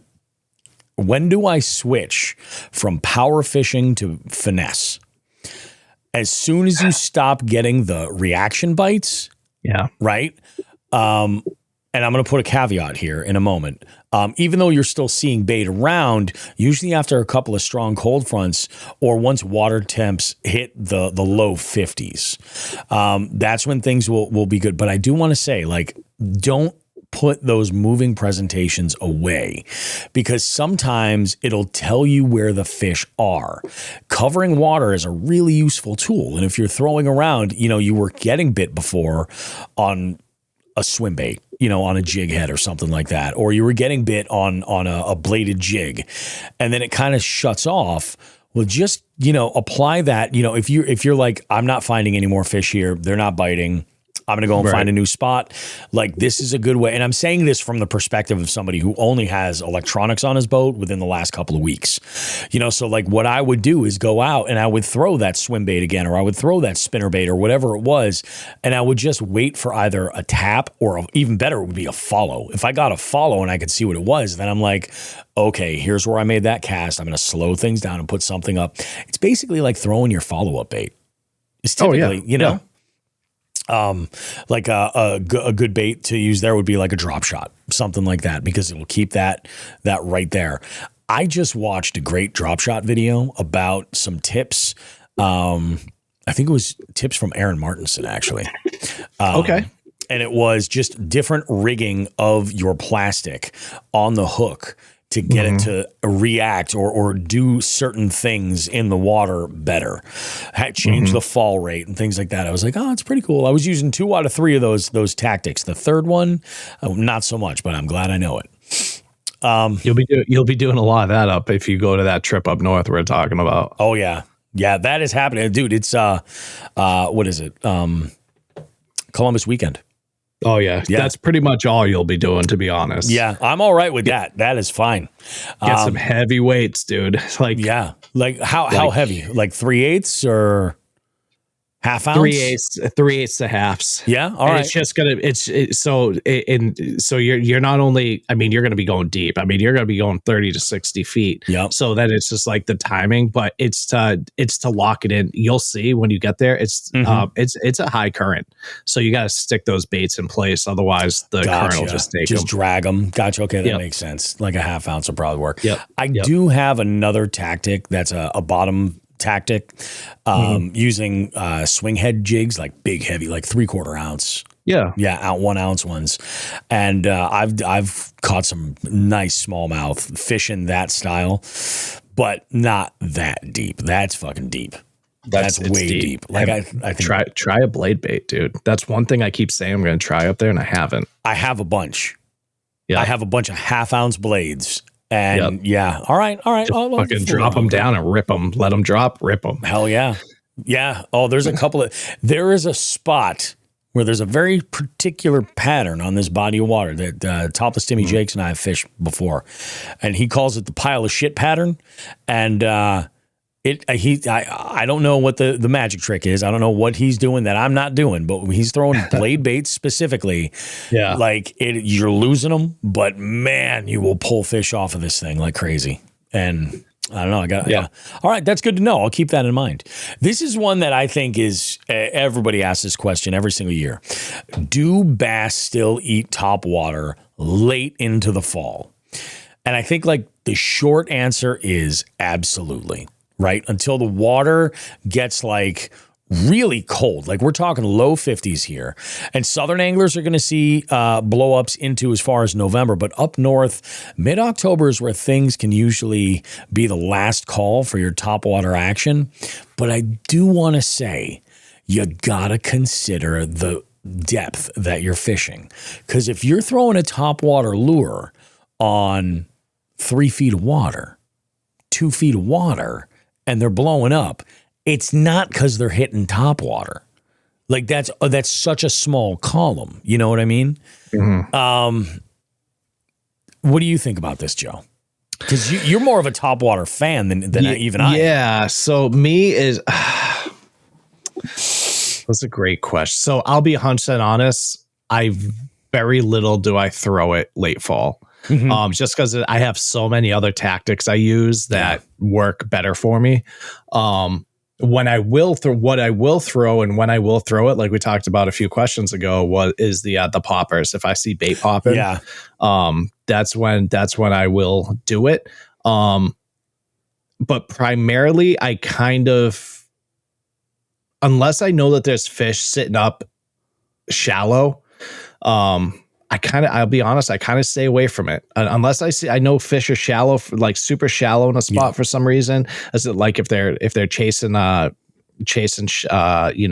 in a creek mouth or something? Mm-hmm. But it's like in the fall, dude, it's always a popper for me because it's always, I'm just trying to kind of imitate that bait bust in the top. That makes sense because I think I would say poppers are probably the bait I've had the best. Although I have on specifically small buzz baits.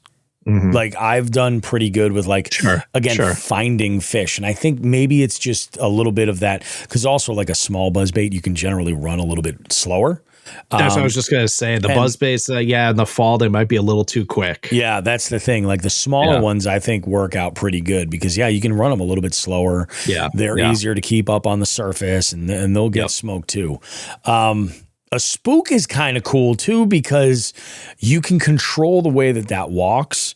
Sure. I would say probably downsize your spook though. Yep. I 100%. like that. I'm an old school Zara spook guy. Mm-hmm. Old school, but the puppy? Yeah. That's you downsize a little bit there and that can make some magic happen. Yep. What role does wind play in finding fall bass? Oh, that's an easy one. Go for it. What do you think? That's the wind's going to blow the bait. So you want to go into the direction that the wind's going, especially into coves. The big thing is like coves, wind blown coves or tributaries, creeks, anything like that. Wind-blown points. Believe it or not, the wind blows the bait. Yeah. So you want to go as far into that body of water you possibly can in the direction of that wind. If that makes sense. Yeah, it makes sense. Definitely makes sense. Yeah, wind is definitely going to be your best friend. I mean, wind in a spinnerbait is magic time.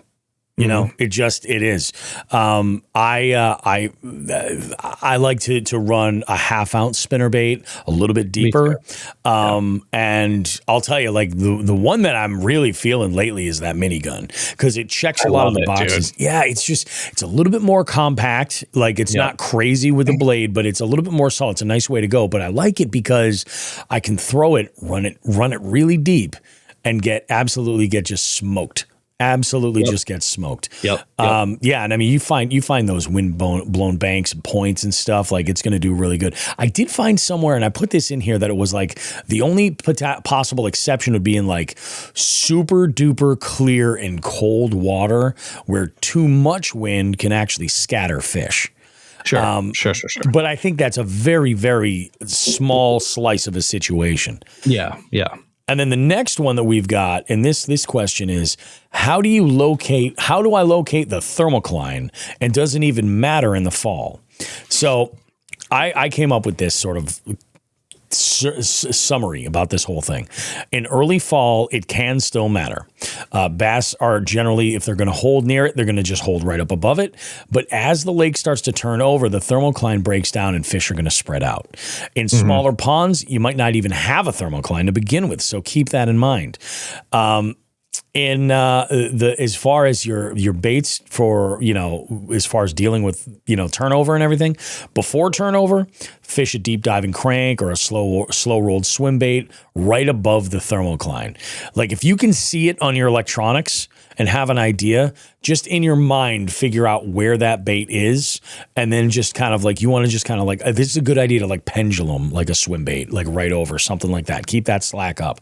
As far as after turnover, you want to pay attention to shallow bait and break out the reaction baits because that's when it's just everywhere. What do you think there, Joe? No, I think that I don't have much to add to that one. I think you got that one pretty spot on. And I had to dig around for that because I am not super like schooled when it comes to pre and post turnover, mainly because I fish a lot of small ponds, and I don't think a lot of the lakes that I fish have turnovers. I fish a lot of rivers, shit like that. So it's one of these things where I kind of have to do a little bit of homework and look at some resources and come up with something. But general wrap up, we've got 10 fall bass questions there with 10 quick answers and a handful of baits that'll help you, that you can tie on right now to help you. And if you've got a favorite fall lure or a question or anything that we missed, go ahead and shoot us a message. You can email jigsandbigs413@gmail.com. You can also DM the show on Instagram or on Facebook, and you can reach out at the hotline if you want.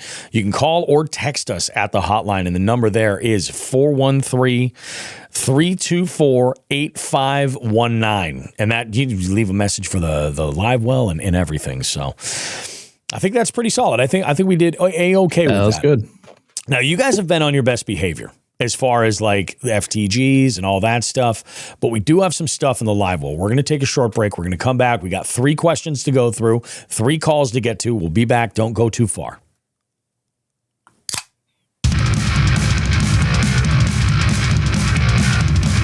Hi there. Welcome to the Live Well, where we crack open a ramp beer and attempt to answer all of your burning questions.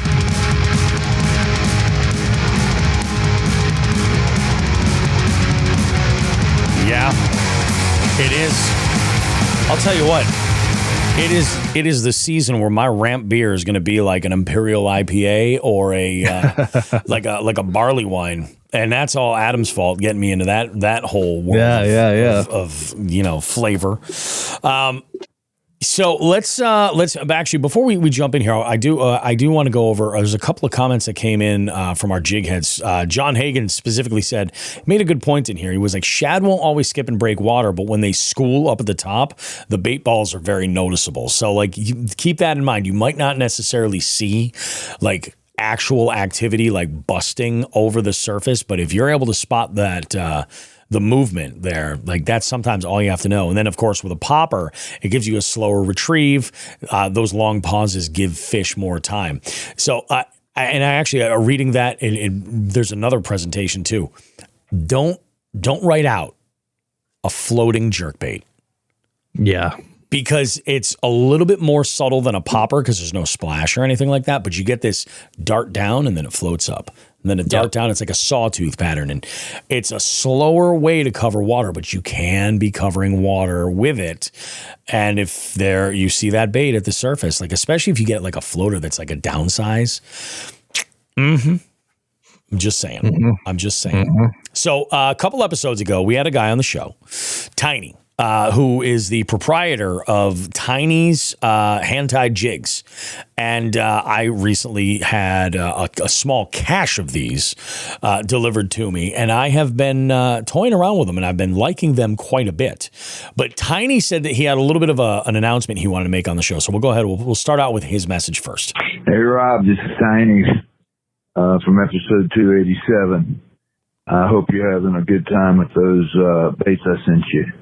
Look, I wanted to say when I was on your show, I said that there was an announcement coming out that could be big for me and another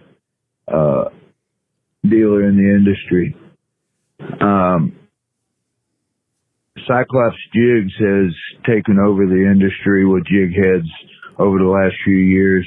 Eric Fine has an amazing product.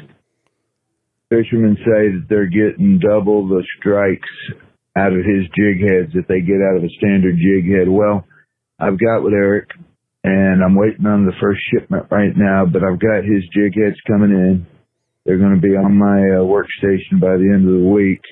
And within a few days, we're going to the market with a one-eyed hair jig.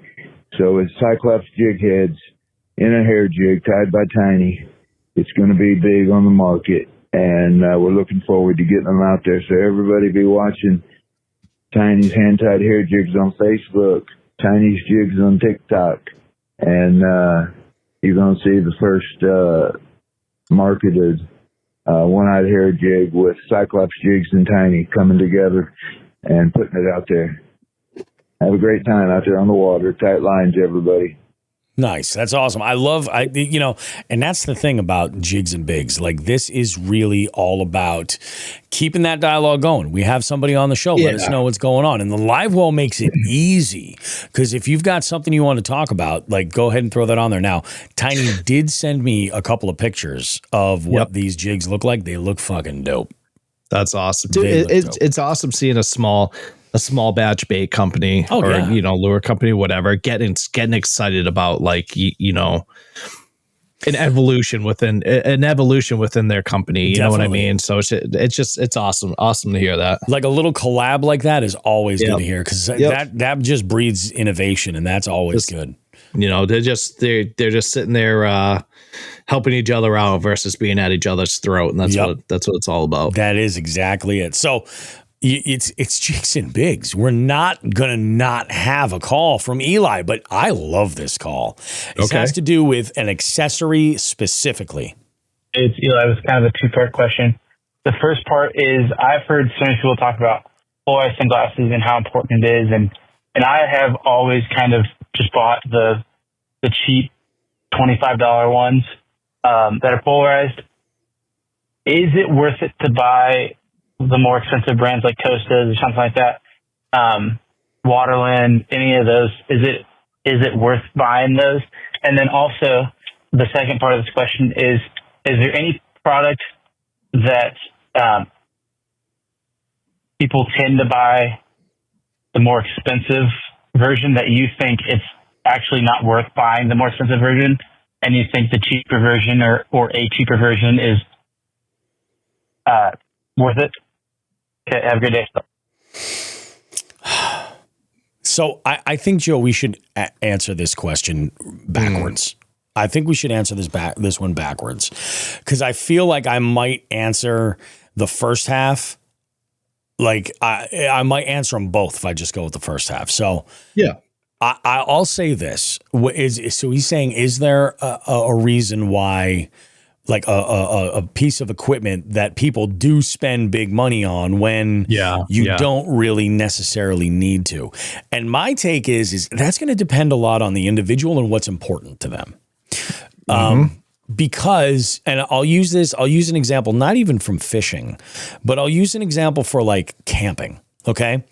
Like some folks, the most joy that they're going to get out of camping, like me, is cooking.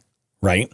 So I'm going to put a lot of my budget toward things that make my ability to make food when I'm out in the bush, more like I might buy stuff that's quality that I want to hold on to. That's not cheap.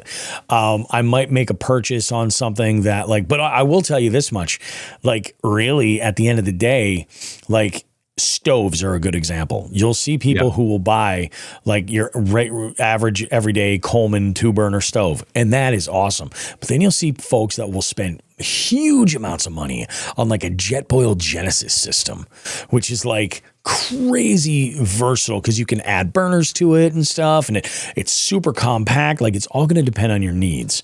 So I think in that sense, it depends a lot on the person, where they put their value. You know what I mean? Yep. I'm not a guy that puts a lot of value in fashion. I hate spending money on clothing. You know what I'm saying? But I will, if for like in the sense of like buying something that's of like a higher quality that's going to last, something like that. What? I have a saying that'll put it perfectly, I think. Yep. It's a matter of getting the job done or getting the job done better. Yeah. Like, you know, like I have stuff like I buy cheap there's some stuff I buy that are cheap ass shit because it just gets the job done. And I'm not convinced that if I spend that much more money, it's going to be all that much. I don't put enough effort into it where I need the better version. For instance, like shears or scissors on my boat. I get like cheap ones because I have so many of them. I lose them, like all that shit. That's perfect. I can't tell you how many I've lost in the water or whatever. Like, you know, but for me, reels, I want, like, I can buy a cheap ass $40 reel that's going to get the job done. Sure. It's going to do shit that's going to piss me off, but it will fish. I mean, they wouldn't be on the market if they didn't fish. If they didn't at least function, you know what I mean? Exactly. If they didn't at least function. But that's something where I want it to be the job to get done better or the best that I possibly can. No, that makes sense. So, that makes a lot of sense. And I think you nailed it. Like you're like the example of the shears. That's a great one because I think that there are items that we buy that like, I don't expect a bag of soft plastics I've bought to last me a decade. You know what I mean? That's not the situation. Now, transitioning this to the first part of the question, sunglasses. That's going to be a different thing to different folks. I think there are a lot of folks out there that think that, like I do, where I lose and break sunglasses all the time. I don't want to lose and break a $300 pair of sunglasses. Yep. I'd rather drop $40 to $60 and be like, oh, that sucks or whatever. And that's part of the reason why I think like a brand like Torres is great, you know? Now, as far as polarized glasses go, polarized glasses are clutch when you're fishing, 100%. 100%. I think they're a necessity. I can't say for sure that the different colors of lenses play a big role in having all of these different things or anything. Yeah. I can't say that beyond a shadow of doubt because I've never used anything other than a black, green, or a brown lens. Brown. Yeah. You know what I mean? And it's usually like I just grab one, but like what you want to make sure is like that polarization is like effective. And if it is, then it's awesome. That's all you need. Now, the one thing I will say that I think is worth paying for, if your sunglasses float, it's worth it. Yeah. That is a feature that every single pair of sunglasses should automatically have right there. It's not every pair of sunglasses floats. And I think that's the number one way that people end up having to replace them is because they slip off their head or the lanyard slips and something happens. They fall off of a hat.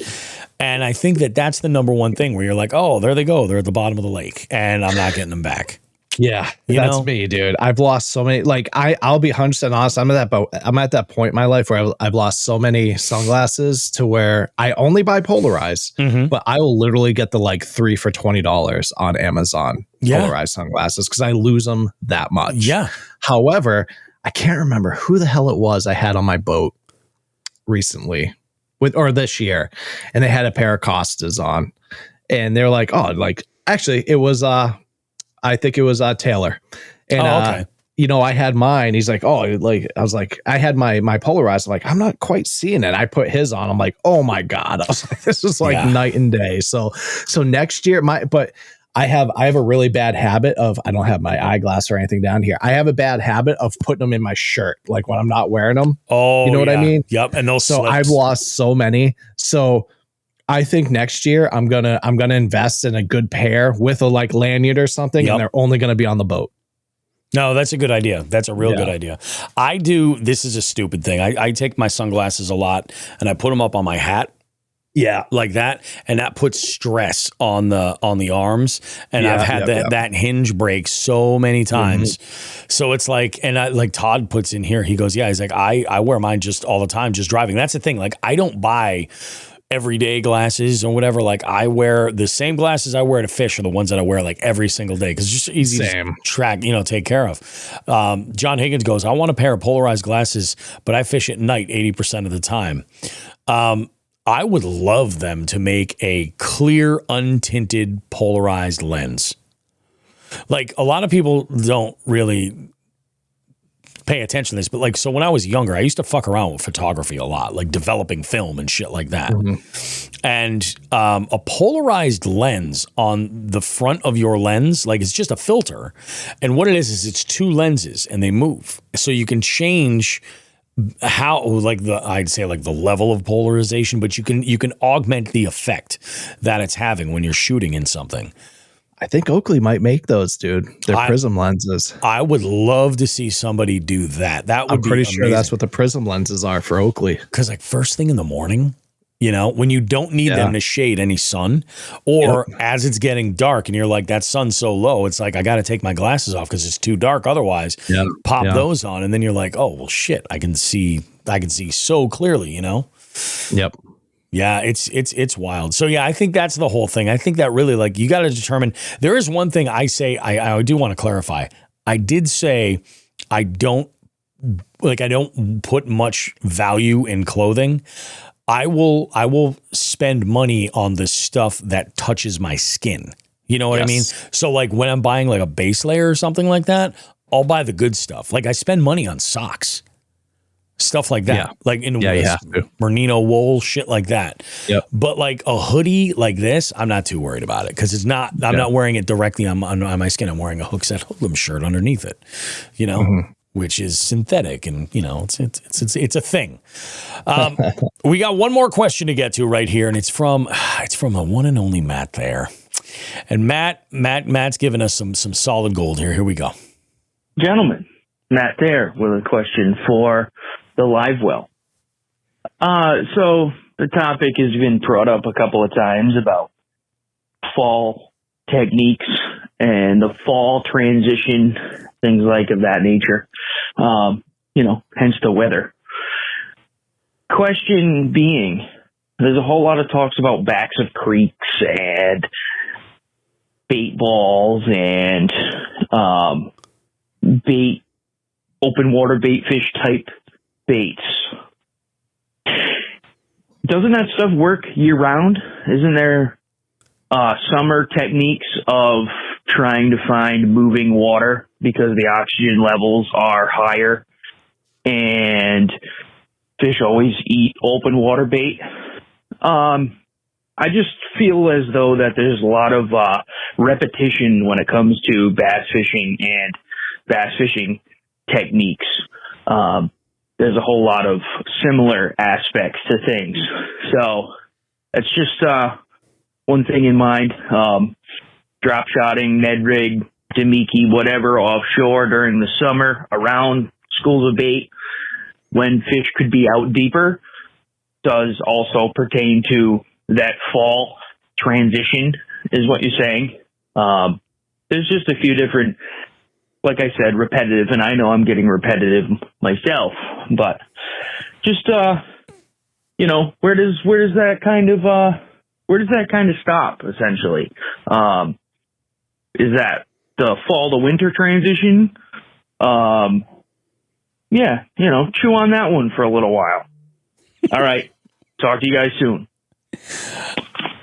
I will say this much. I think Matt is right to a point. Like, I think that there is a lot of this that just gets regurgitated from season to season. I think what's different is the reason.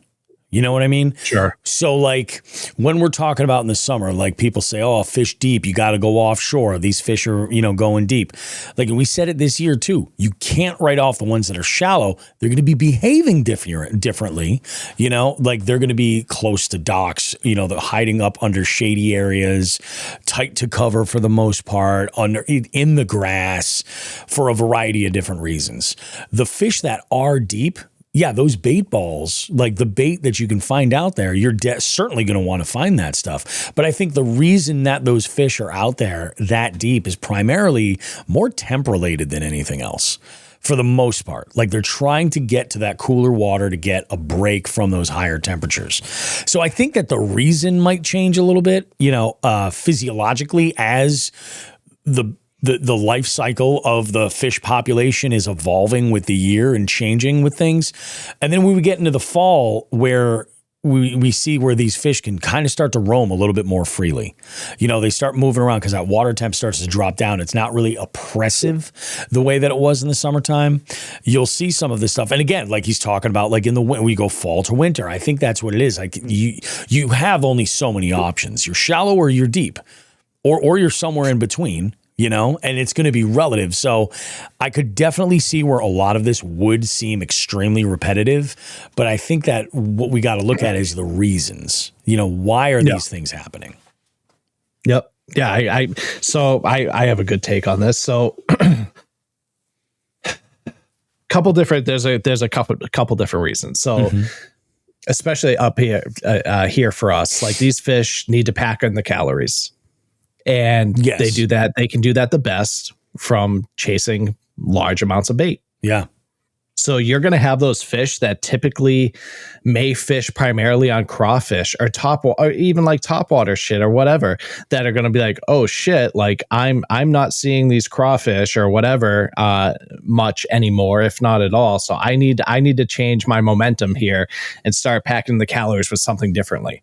So that's when you're going to have more fish concentrated on a single type of bait. Yeah. It's not only that, it's the energy efficiency. It's their energy efficiency. Yeah, being opportunistic. Yep. So yeah, like, are you gonna every single season you can catch fish that are on bait balls, 100%. Yeah. But you can catch more fish on bait balls during that transition because that's the easiest meal that they can get with the least amount of exerting the least amount of energy.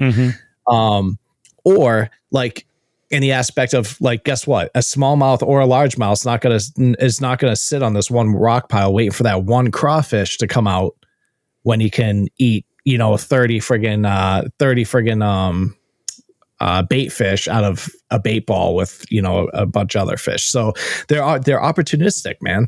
Like they knowing that they need to pack in those calories. They need to fatten up, especially up here for that winter, where their metabolism's going to drop, their movements are going to drop. They're not going to be moving around nearly as much, if really at all. It's an opportunity. It's just that opportunity to get those calories or that food that they need in preparation for the winter. Yeah. No, I agree 100%. Yeah. There's, it's like their brains are wired differently. And the one constant that they've always got throughout the year to know where in the cycle they are is sunlight. Is there more or less sunlight? So, and they don't have eyelids, like you mentioned earlier. So like they got nothing to do but look at the sun. So they can tell, like, as those days start to get shorter and there's less and less sunlight each day, that like there's a time, ticking by, and they need to fatten up. And I mean, especially, I kind of feel like you see that maybe not for such an extreme reason when you get ice, obviously, but and they'll still feed in the winter. But again, like the metabolism changes. Sure. And that's not it's not like they control that. It's just their metabolism adjusts for what's going on with the water, like the water temperature, things like that. So yeah, I do. I agree. I think that there's the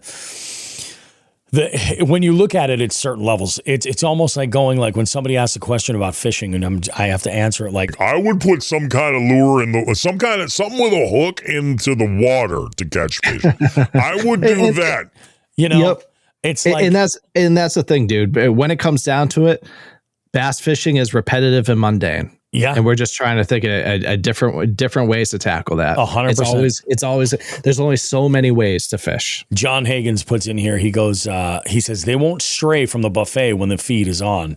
And that's the thing. Like it's following them. And there, there's always exceptions. You might find a bunch of fish that are like, they're on that school of perch and they're just like, we're going to fucking hammer these little chartreuse sons of bitches. But then you might find a handful of those fish that are like, yeah, we're on this one ledge because there's just crawfish everywhere, and then the water gets to 55 degrees and those crawfish disappear, and then they're going to adjust.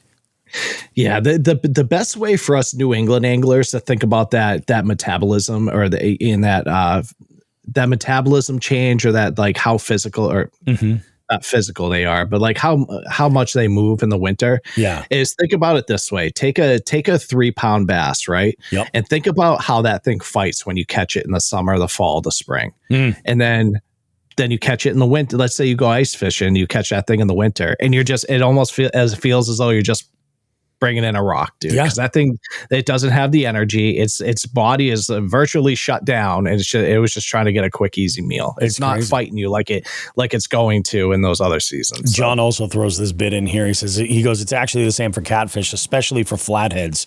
Once the water hits 50 to 45, they're shutting down. He goes, blue cats feed all winter, but they stay close to the bait, which makes sense because if they're only, there's a difference between like not feeding at all and shutting down, and then like feeding, but overall, like it's going to get slower, Right.